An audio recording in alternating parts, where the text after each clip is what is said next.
Welcome to Freelance Sucks. Here we discuss the dark side of freelancing about which nobody usually talks out loud. In this show, we speak with experienced freelancers, and I'm sure listening to their stories helps you prepare for freelancers' challenges. My name is Yuri, I'm a community builder at Code Control and 9am.works, and my guest is Eric Bolikowski, full-stack product engineer, tech lead, and mentor with 15 years of industry experience, who's also a big fan of writing clean and scalable code that really benefits the end user. So welcome, Eric. Thank you, Yuri. Good to be here. I always start with super easy question. For you, as a freelancer, what is the most challenging part of being a freelancer? Oof. The hard times where you go through having no freelancing because there is no client. What do you do with this? Well, after rolling around in bed and crying and weeping, just kidding, but yeah, sometimes there is a bit of sadness and emotional turbulence involved. That's definitely part of the game and the hardship of being a freelancer. You have to figure out strategically how you go about finding the next client. And one of the things that I like to do while I'm waiting for the next client is to use the time to learn. Basically, when you are not freelancing, get better for freelancing is maybe the best way of summarizing it. So right now I'm without a full-time project. I do have some side hustles going on, but that's just enough to fill, I don't know, 5, 6 hours a day in a whole week on average, just to stretch it out through the whole year. And when I'm not working, I like to be spending my time learning more about the technologies that I am good at, which makes me a good freelancer and makes me bring good value to the freelance clients that I have and will have. What is your proportion between searching for new projects and learning while you are searching for projects?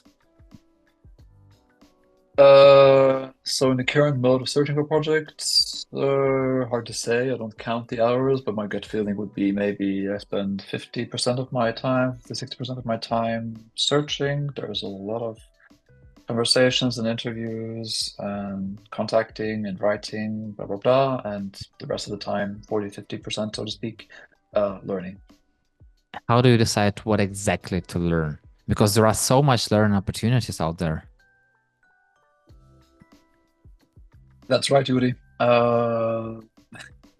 Especially in the world of full stack of development, and especially on the front end, it's notoriously well known for being extremely fast and moving. And every day there's a new framework or library coming out, and do you jump on that hottest, craziest, new, sexiest thing and then learn that? And then who knows, 1 week later, everyone have moved on to the next tool, and the week you spent learning is completely a waste of time.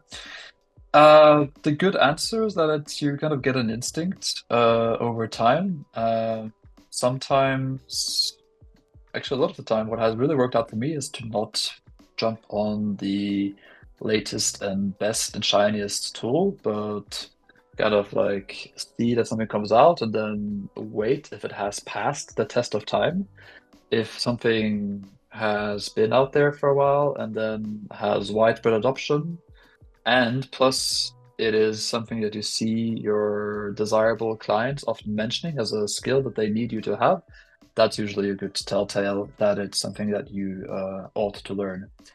There are some nice kind of, should we say, newsletters or industry analyses that are being done. One that is sometimes mentioned that actually a mentor, Charles, mentioned to me years ago that I use is the ThoughtWorks Technology Radar, Mhm. which has like this great overview of technologies and say, whether we should, investigate, explore, adopt, or hold, like basically how you should approach or how they recommend that you should approach this particular technology or trend in tech. I wonder what are their analysis behind how do they decide? Do you know like how it works? Do they ask like different freelancers, different developers, or do they some kind of analytical work? I don't know the details, fortunately, as much as I would have liked to. If I had to speculate, ThoughtWorks is a very large tech agency with very, very skilled people that do large scale projects on many people. I guess that they kind of also look at their own experiences with different technologies and really, really, really think deeply about what works for them and their clients. So I think they have said, if I remember correctly, that it's essentially, ThoughtWorks experiences and advice for other thought workers, but they also are kind enough to share with the wider industry. And talking about time test, how much time do you usually wait between appearance of new technology and starting learning it? A rule of thumb is a year, I would say. React was definitely out for a couple of years before I kind of jumped on the bandwagon and said, okay, this is going somewhere. Let's learn about it and start adopting it for client projects. And that was actually one of the best decisions I ever made in my career because React turned out to be a phenomenal tool to work with. And there is a huge ecosystem now. I think there are millions of React developers, and it's a pretty big deal by now. What is the most time-consuming thing you must deal with as a freelancer, except for work itself? Except for work itself, I would say that it's probably finding work. That's pretty much it. I think on a second place might come, keeping up with trends and like learning. And on a third place, I would say maybe, yeah, just the admin. It was hard in the beginning, but it's been more and more automated. So I think admin took more time than it used to take more time than it does for me now, but it's definitely been decreasing over time. I'm fortunate enough to have a lot of automations around that, so it's become quite easy for me. Where do you usually get the most of the projects? Uh, I think it's about 50-50 personal referrals, as in people in my network knows someone. So, the classical, I know a guy who knows a guy who knows a guy who Yeah, has a exactly. project that might need me. So that's been a good one. And I think 6 years ago, my good friend Constanze opened up my eyes to the world of freelance brokers or platforms or middlemen or whatever you want to call them that Hmm. just take a commission for connecting you to a project from company X, Y, or Z. That's also been a huge and very important source of projects for me. And very gratefully so. I like to say that I don't like to do the, calling random clients and say, hello, my name is Eric. I am an excellent developer. I can give a very, very good project for you, my friend, at a very, very special price.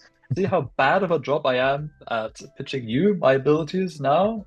Yeah, so I'm happy to have them do the calling instead of me. How do you let them know that you are searching for the projects? And I mean both, like your network and let's call them recruiters, middlemen. Um, So individual recruiters, I let them know simply through the checkbox on LinkedIn that displays a open to work tag, I believe it is, on my LinkedIn profile. For the individual platforms, they usually have an option where you just click a button to say I'm available versus not available, and through your network, well, you let them know. I just talk to my friends and then tell them, hey, I'm available. Know anyone looking for a helping hand? I'm just asking because once I heard that a person told me that they have a list of friends, and then like the moment they are searching for projects, they are just going through this list and sending personal message to every friend on this list, like, hey, by the way, I'm open to a project. Hey, by the way, and the same with the list of recruiters, the list of contacts that they have.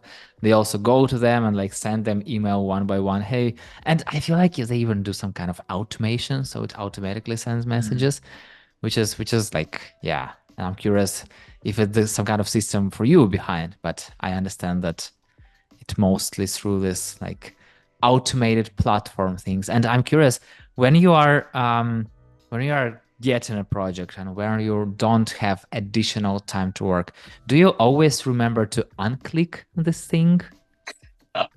I don't. Thankfully, there are some platforms that automatically asks me this question: "Hey, are you still looking for work? Are you still not looking for work?" But yeah, I have my list of platforms, and it's important to have these automations in place where you kind of make sure that you check in on the different platforms regularly and update them. Yeah. But I'm actually curious. Sorry to turn the questions back to you, but how did this list of people to contact and friends to contact work out for that guy Usually good. or gal? Usually, yeah, usually good because it's what I hear from conversations with freelancers and from you right now that you has to be vocal. The people have to know that you out Yeah. there.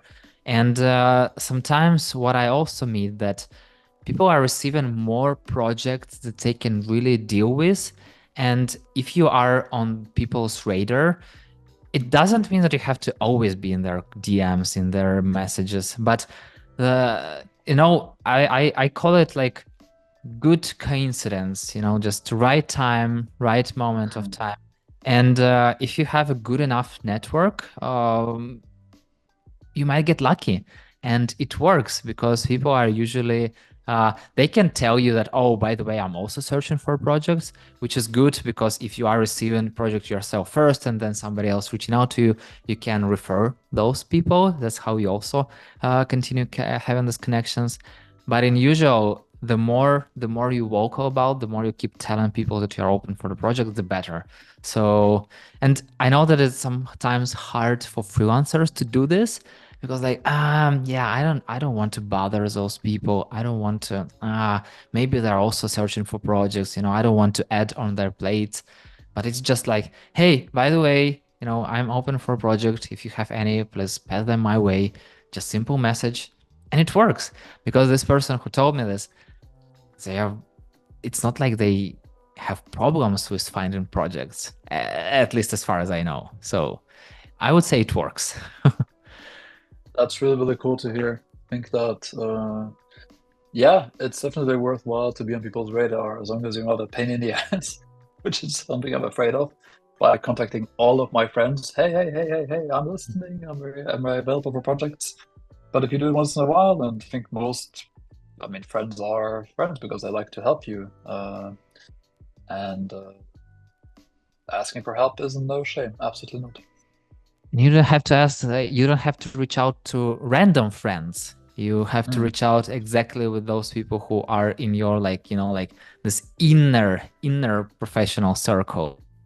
yeah. So because I can imagine if I'm reaching out to my classmates who we had like went to school in 20 years, hey, by the way, I'm searching for a project. What do you think about this?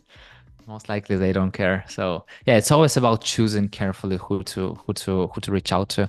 And I'm curious, as a freelancer for you, what is the most nerve-wracking thing that you must deal with? Mm. The most nerve-wracking thing I have to deal with. Maybe clients that don't pay, and then chasing them down. I've been fortunate enough that it hasn't really happened to me recently, and the last few years actually, but it's happened to me in the past that I've had clients who don't pay up, and that's never fun. What did you do? I got a stick and beat them with it.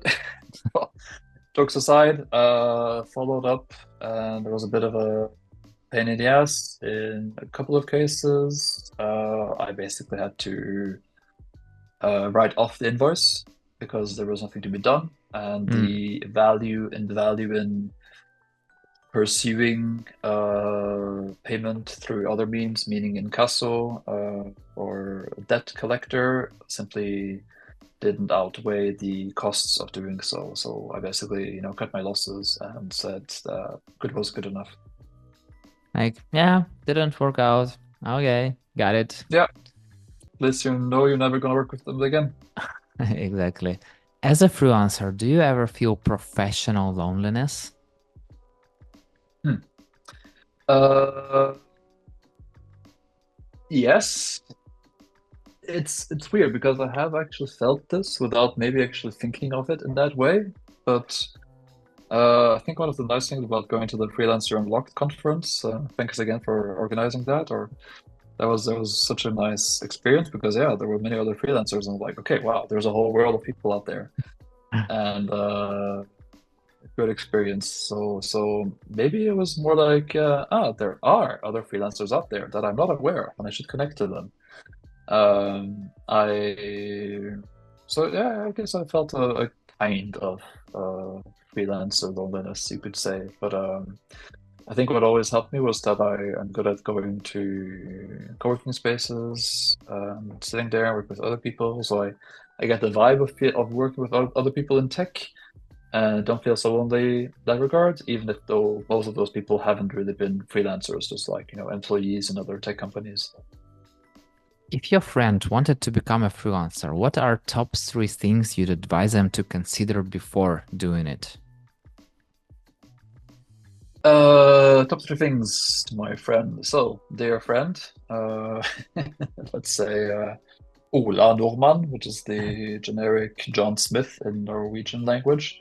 Dear Ola, first thing to consider, have a financial buffer because you might go through long periods of not having any freelance work come in. So you should have at least 3 months. Maybe we would advise you have 6 months of monthly expenses in your account, ready to consume while you are waiting for freelance work to come in. In that period, you should also live frugally. Don't go for any lavish trips to the other side of the world, if you catch my drift. Ula, advice number two, I guess network, network, network. It's important to find people out there, and that will help you to get those projects, like we have talked about already. And people, there's kind of like short-term, mid-term, and long-term networking. And I think that when you network, sometimes it might be useful or beneficial in the immediate term, but in my experience, often you should network regularly because you never know when the kind of payoff on that network person in your network will get back to you. Sometimes someone maybe you met 2 years ago will meet you again and will say, hey, I actually need you, Ola, for this particular project. Happened to me on LinkedIn a couple of months ago. I had a conversation with someone I hadn't spoke to in 80 years. A bit less than that actually, but it was crazy just to have that conversation with them again. I was kind of like, wow, is this person still around? And had a very nice re-encounter. Third advice, dear Ola, I think it is to don't go out into freelancing too early. Sorry to tell you this, but freelancing can be tough. And unless you know what you offer and you're good at what you offer, the harsh truth is that many clients simply will not find you that interesting. So it's very typical to take a step out into freelancing once you have some kind of real life experience. And the classic path is to have been an employee for a while, and then you find your way into getting your first client, a second client, third client. So that's a kind of, smoother path into freelancing. It's definitely possible to jump straight into freelancing, but it's not for everybody. You also talked about short-term and long-term networking. So what is the difference? What does it mean? Short-term networking is maybe a bit more opportunistic, as in you go to an event and you have a list of people you specifically want to network with. They could very well be clients if it's in the short term, and then you try to network with them specifically with the goal in mind of getting a project. That's it. Long-term networking would maybe be not thinking so opportunistically. It could be simply just making friends. There was actually a surprising connection happened the other day, through the husband of the colleague of my girlfriend. Suddenly there was like a door that was opened to a potential job opportunity. And I was like, okay, wow. So, that's sometimes the value of long-term networking. I networked with my girlfriend 4 years ago, and that opened up Long-term that door. networking. That's how it works. Okay, got it. Absolutely. Yeah, absolutely. So it's a bit more. I mean, that's kind of like a cute example, of course, but I think going to, if you want to be a bit more strategical about it, it could also be going to meetups and networking with people there, and getting those contacts and keeping those contacts, and then in the long term, who knows? Maybe it's gonna pay off. And as like you like to say, um, and your take is actually better, and I like that better because it feels more honest and more human, which is friend working. Yeah. I think that's a great way of doing it, and happy to say that the people that I really like to connect with and network with are people that actually become friends. And I there's something in me that doesn't like to network with people with the explicit motivation of getting projects out of them, because then it feels like I'm using them, It's Yeah. much better to be their friends first and foremost, and then that comes with nice side effects on the side, and that's much better. Eric, I wish to have the sky's the limit, but time is the limit. So the final question, if you were starting freelancing today, what is one thing you would have done differently? Hmm. Research fair market rates.